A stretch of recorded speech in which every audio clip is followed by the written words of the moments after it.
So hi, One League Noise podcast. I'm Shane, I'm Glory. and we're here with. Ben Walsh from the band Tiger's Jaw. We're gonna ask them some questions today. I'm gonna start. So, what inspired the creation of the band, and what does the band name mean? So we grew up in a really small town, Scranton, Pennsylvania, and it's sort of like the kind of place where if you want something going on, you kind of have to make it happen for yourself. So there was this really cool music scene that was kind of born out of not having much else to do. Mm-hmm. When I was probably around 14 or 15, I went and saw my cousin play in a band and was like, I want to do that. Like, that looks amazing. Mm-hmm. It just was like this really cool, like local show with all local bands. And it was sort of like a music scene kind of mixed with an art scene. And it was just like really different sounding bands.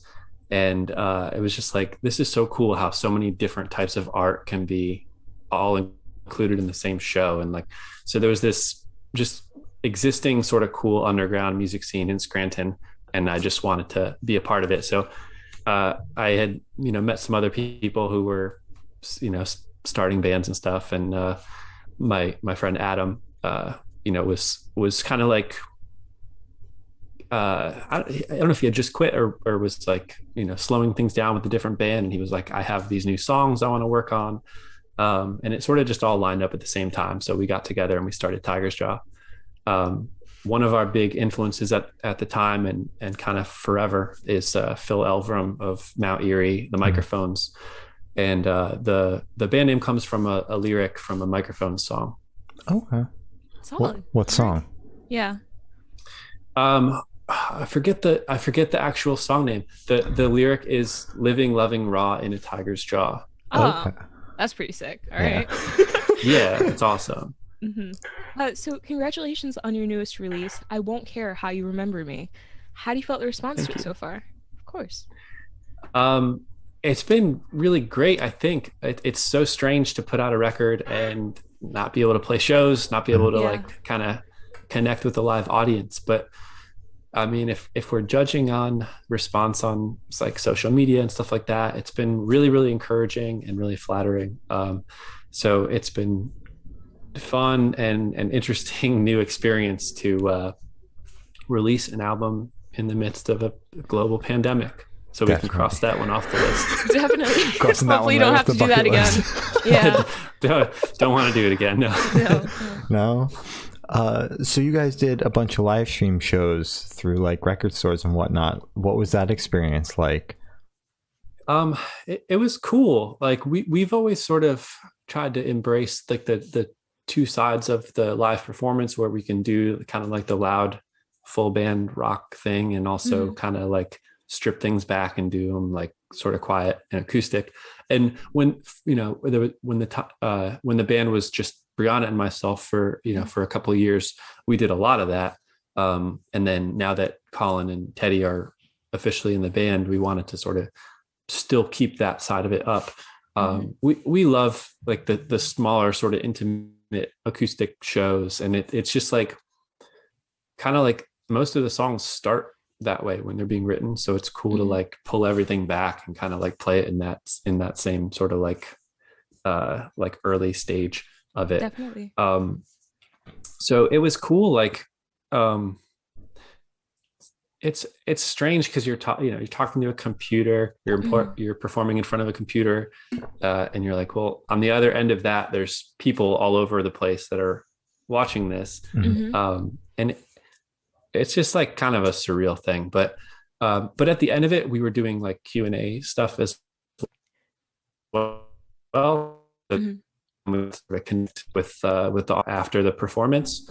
So we had a really fun time. It was also really just nice to have the band in the same place, because over the last year and a half, I think there's only been maybe 4 times that we've all been able to be together for like music videos and streams and stuff. Because I live in Philly. Brianna and Colin both live in like northeastern PA, and Teddy lives in like outside of Detroit. So we're kind of all spread out Just a little bit. Just a little bit, yeah. Oh my God. And then you guys also got to do like just an album release show, like on YouTube, full band kind of thing. What was that like, putting that together? That was so much fun. We all got together, like, got tested, made sure everybody was available for like this week and a half where we just like all got together, got some of our friends from our hometown together, put together like this really great crew of like, people to work on the video and production end of things and people to work on the audio. So we first got together and did a music video for one of our new songs. Mm-hmm. And then while everyone was still together and using the same sort of like video crew, we filmed like the whole playthrough. So we were like, let's pack as much stuff into this one time that we can all get together as possible. And the playthrough was so much fun. We worked with a local all ages venue who, obviously hasn't been able to be open at this time. And he allowed us to come in and transform the whole space, and we built out like the whole set. And it was just really fun to get to kind of, perform all the songs all together. Like we've never really actually done that as a band and like, put out a record and then just played the whole thing. Mm-hmm. And I think early on when we were talking about what we wanted to do when the record came out, kind of in a pre-COVID world, we were like, we want to do like the week the record comes out, let's do, sort of like those in-store performances at some different record stores. Mm-hmm. But then at night we'll do like a secret, really small show somewhere else in that city and like play the record front to back. So obviously that wasn't possible, but we sort of did our own digital version of that. Yeah, definitely. That sounds so sick. Sorry. No. Will you guys ever like finally do that when the world opens back up and do like an in-store, then play the record through for some smaller shows? I hope so. I mean, I don't know exactly what things are going to look like when the touring world sort of opens back up. Mm-hmm. I imagine it's going to be every band ever just like rushing to try to like secure any sort of room that they can play in. But I think it'll be a little saturated for a while, but we're eager to get back to it as soon as it's, safe and able to. I think the first round of shows that are getting announced kind of like now, everything feels a little soon. So like part of me really wants things to get back to normal. And then part of me is like, I don't know if this feels, normal yet or too soon to try to like, think that shows are going to start back up. But it's just been sort of weird living in that flux between, like a very intense life of traveling all over the place all the time. And then just like not like being home a lot and not knowing, what the future holds for, for live performance. Yeah, definitely. I can't imagine just being constantly like on the road and then just having to stay at home. Like what have you been doing to kind of like pass the time? Because you're not traveling. Yeah, it's been really nice in a lot of ways to sort of like get into more of a home life routine. I've been, spending a lot of time with my girlfriend and my dog. We got kayaks kind of early on in the quarantine. So we've like been like getting outside a whole lot. And there's a lot of really cool like lakes and rivers and stuff in Pennsylvania. So we've just kind of used that as an excuse to get out in nature and explore a little bit more. And it's just like a really calming and relaxing sort of activity to do. So that and biking have both like been something we try to do a lot. I also co-founded a coffee and donut shop in Philadelphia. So that's sort of like taken up a lot of my time. Yeah, that's sick. Thank you. It's really fun, but we opened the shop like 6 months before the pandemic. So we were like dealing with all the challenges of just being a new business. And then also then had to figure out how to make that work within a pandemic. So we had to close down for a couple of months, and then we opened back up just for weekends and just kept it as a very small crew. And like, we're only allowing like walk-up window ordering. And now we're finally back to 5 days a week, still with just walk-up ordering. but it's been really great. It's a fun thing to do. It's always a learning Definitely. experience, but it's it's a really fun and creative thing to be involved with outside of just doing things in the music world. Definitely. awesome. Wow, it sounds like you're busy. My God. Staying busy. Trying to, yeah. Yeah. Really. So back to the album. Is there any meaning behind the album name or cover art? Yeah. So the album name, so there's obviously the title track that sort of, that came first, and then we sort of decided to make that the name of the whole album. Okay. Historically speaking, we've always done like really short album names, like very short, poignant, like 1 or 2 word album names. So it sort of felt strange at first, but then once we like kind of sat with the idea more, we were like, no, this is, it's like a sort of a strong, defiant statement. And it's sort of like the theme of the whole record is, sort of similar and falls into that sort of framework of like being more in the moment, like not getting so worried about things that you don't have control over, but instead taking accountability for what you do have ownership over, and using that to better yourself and move forward, rather than spending so much time like worrying about things from the past that you really can't control anymore. So it's just sort of a statement about being more present and being more like living in the moment and looking forward instead of backward. And yeah, just advancing yourself as a person and continuing to grow and learn. So that's sort of like the overarching like theme, I guess, of the record.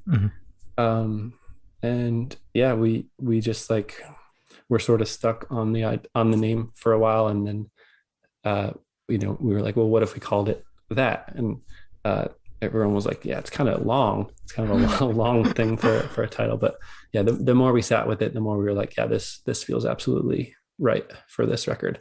And Brianna has done all of our album artwork for like every release that we've done pretty much. And I don't know that there's like a exact meaning of what the art means in the context of the record, but it's sort of just something that like when you look at it, you feel some sort of connection to it, even if you don't know exactly how to express that. But it's sort of just like this timeless looking image with all these cool textures and cool colors that sort of like, it's sort of mysterious looking, and it just sort of pulls you in. And I don't know, like to me, I don't know how to articulate it, but when I listen to the record and look at the cover art, it makes sense in a way I can't properly articulate. Okay. Yeah, I completely agree. When I saw the album name and the cover art, I was like instantly like intrigued. And when I listened to it, hands down, one of my favorite things we've had to listen to for the podcast. So can you tell me a little bit about your writing process for this album? Yeah. So for the first time, we had kind of the luxury of time, and this is the first record that we've written with Colin and Teddy involved in the process as well. So, usually the seed of the song idea comes from like, me kind of just playing music on my own and trying to come up with lyrical ideas or melody ideas. And also, some of Brie writes songs as well. So, her initial process is maybe different, but for my process, it happens differently from song to song. It's just kind of like chasing that inspiration when you get it. But once I kind of get it to a point where I, am excited by the idea, I'll do like kind of a more fleshed out demo of it. And in the past, before Teddy and Colin were in the band, I would sort of do a full on demo and like figure out what the bass is going to do, figure out what the drums are going to do, and kind of like think about it holistically. This time around, we've been, touring first like nonstop for so many years, and like really getting to know each other on a personal level, on a musical level, really just like building up this, this trust between us.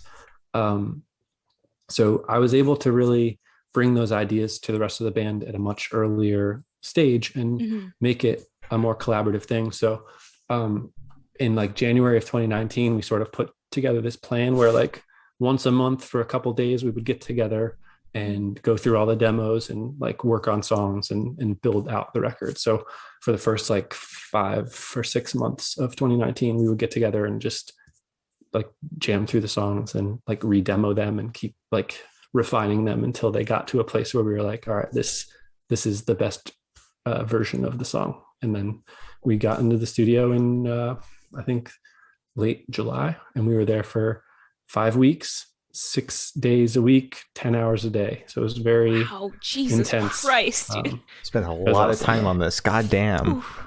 We did, yeah. It was crazy because we had a lot of time, but we really wanted to not overthink it and just make it like feel like, I don't know, like just natural. We wanted to really emphasize the human element in the songs. We wanted to really capture the live energy of when we perform at shows in this record. So that was our goal. Okay.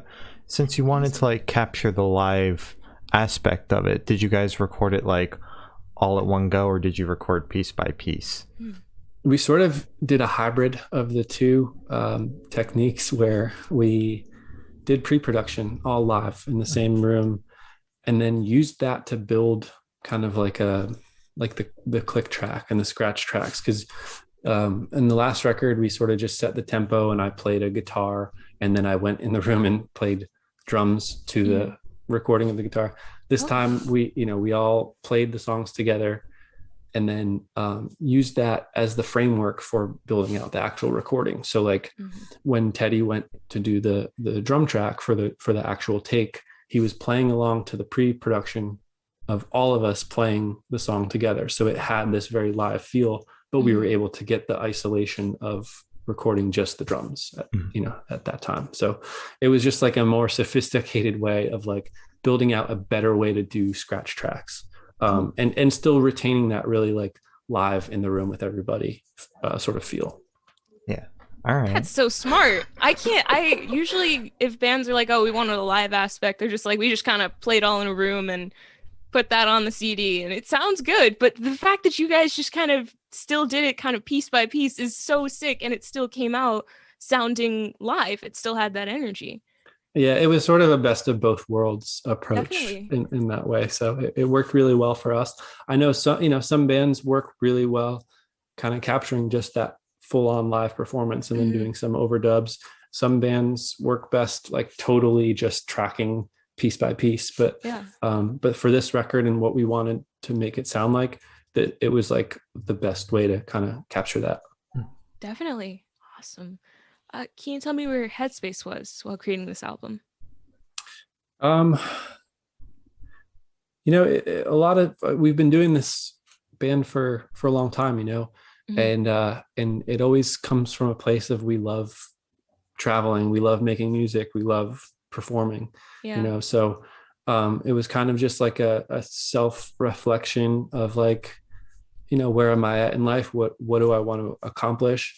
And there was also just like this really exciting new energy in the band from Colin and Teddy, joining as full-time members after just being like touring members for quite a few years. So it was like we got this like really great new energy, and it was really fun, like writing as a group instead of like kind of writing sort of separately. And so there was like this sort of like fresh energy and excitement.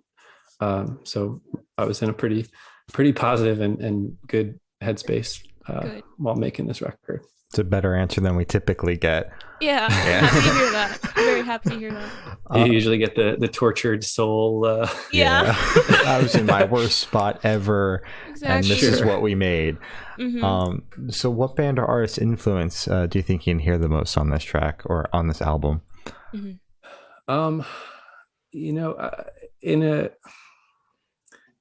a very basic sense, one of the albums that I referenced when I was talking to producer Will Yip about like capturing that sort of like live energy and and also hearing like that sort of human element in the performance, but also, it's a high fidelity, great sounding recording, but you can still sort of pick apart like that energy, is the self-titled Third Eye Blind record. Which is one of my favorites, definitely. And it's like just a really interesting, amazing record. And like every song is so good, but like there's this really cool energy to it. And I think that comes from, how kind of simple the mix is, and how everything really has a lot of space in the mix, because there's not just like a ton of layers of things. So we sort of replicated that idea, and it really worked well for our songs. Like we didn't do a ton of layering. Like there was not a ton of vocal layers. There's not a ton of guitars all over everything. Like everything really has its own space in the mix, and using less tracks actually makes it sound bigger, which is sort of counterintuitive, because you're like, oh, if I want this big wall of sound, I'm going to do all these layers. But like kind of letting that human element still be there, like you can still really listen and hear the performance in everything. Because there's not a ton of layers. Like it's just, you can pick apart, oh, here's that, this guitar on the left side, here's a guitar on the right side, this is what the bass is doing. Like it really allows you to hear like each of our sort of musical personalities in the performances. Yeah, definitely. Sure. Yeah. All right. So this one should be super, super fast. Off the top of your head, I want you to describe this album for new listeners in 3 words. No more, no less. That's Shane's thing. I took it. That's cool. Let's think. Fun, melodic rock. Okay. Perfect. That's perfect. So in like a similar train of thought, is there a certain feeling you want your listeners to have while going through the album?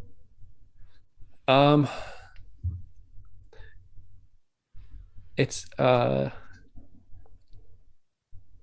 okay if you don't. Yeah.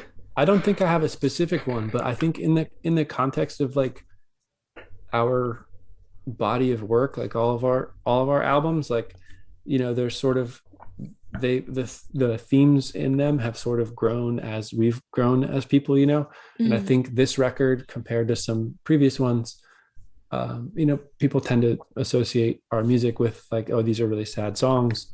And a lot of them are like our way of processing like the more difficult things that we've been through in life. But this record, maybe more so than some of the others, has more of like a hopefulness to it, I think, and like more of a self-reflection, and maybe a little bit more optimism than some of the others. And so maybe that could be something of a takeaway from listening to it. Okay. Definitely. I like that a lot. So we know you just kind of released this album, but are you guys working on anything else, anything new? EP, another album, collection of songs, maybe a cover? I don't know what you guys are brewing up. I don't know what bands are doing now. We've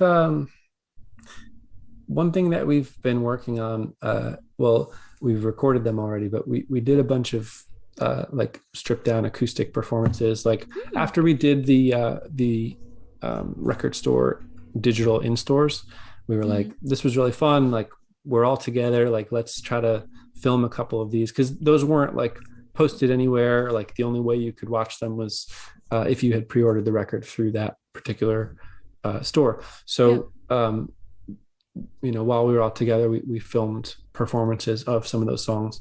And so far we've released one of them, and we're kind of like editing them all together to like continuously release more of those. We haven't really been writing because we haven't really been able to get together unless it's for something specifically related to the rollout of this record. But one thing we did do was, when we recorded this record, we actually had some like more songs than what we wanted to comprise the record. So there's some songs that we recorded in the same session that we opted to not put on the record, that we're going to release at some point down the line, that are really like, they're really good. And we were just kind of, it was a difficult task when we were building out the track listing for the record, because it wasn't like where we were like, oh, these songs aren't good enough for the record. It was just like, which batch of songs creates the most like the most cohesive listening experience. And so we arrived at this grouping of 11 songs for the album, and then we have a couple songs left over that we're going to make as an EP eventually. We're working on the details for that too. So we haven't really been writing new stuff, but we've been kind of reworking some of the stuff that we do have. All right. So when you say eventually, are you talking about like this year, next year? Like we're sort of planning to kind of coincide the release of those songs when we're able to tour again. So it's sort of just like is something new that we'll have to kind of celebrate when we do play, like, because we released this record without being able to tour. So we're probably gonna put those songs out when we are finally able to tour, so that there's something new and exciting to coincide with that. Yeah, that makes sense. I get that. That's fair. Well, you guys might be sitting on those for a while. Who the hell knows anymore? No, it's gonna be this year. We'll see. I fucking hope so. Everybody's got to get back out there. Yeah, I think it's this year. So where do you guys see the band in the next 5 years? Our band has, we've never been the biggest band on the planet. We've always kind of been just like trying to just do what feels natural for us, and we've been very lucky that there has been this very gradual increase of more listeners and more opportunities, and there's, after all these years, we still feel like we're growing as a band. So we just want to continue that, like continue to travel and play in new places that we haven't played, and try to play bigger shows in places that we have played before, and really just continue to do what we love to do. It's like kind of the mantra of this band is like what feels authentic, what feels like us, like we're not trying to be something that we're not. We're just trying to do what we love and see where it takes us, kind of. So yeah, hopefully we get to play in some new places and continue to play a lot of shows and travel a whole bunch. All right, definitely hope you guys get to do that soon. Thank you. Of course. For the last couple questions, we're actually going to shift away from music, if that's okay with you. Sure. 6, we're going to go straight to death row. Boom. So if you're on death row, what would your last meal be with a drink? Very big boom. That's a good one. There's a pizza place in Scranton called Maroney's that is apparently for sale right now, which is kind of a bummer because it's my all-time favorite. So as long as they are still open when I'm on death row, I'm probably ordering a pizza from them. Okay. Drink would just be a Coca-Cola classic, I think. All right. Sounds That's good. Fair. Wait, what type of pizza is that? You just said a pizza, so I don't know if we're talking like meat lovers, veggie, cheese. Well, they have a very great pepperoni pizza. Okay. So I would probably go with pepperoni. They have like a square style pizza. And the cheese is sort of like a blend between mozzarella and American, so it sort of gets a little bit burnt in areas in like a really good way. Yeah, of course. And it's great. It's my favorite. So that would definitely be my final dish, final meal. Yeah. Right. Yeah. I respect Sounds it. good. Sounds good. So if you could live in one fiction world for a week, where would you live? That's pretty good.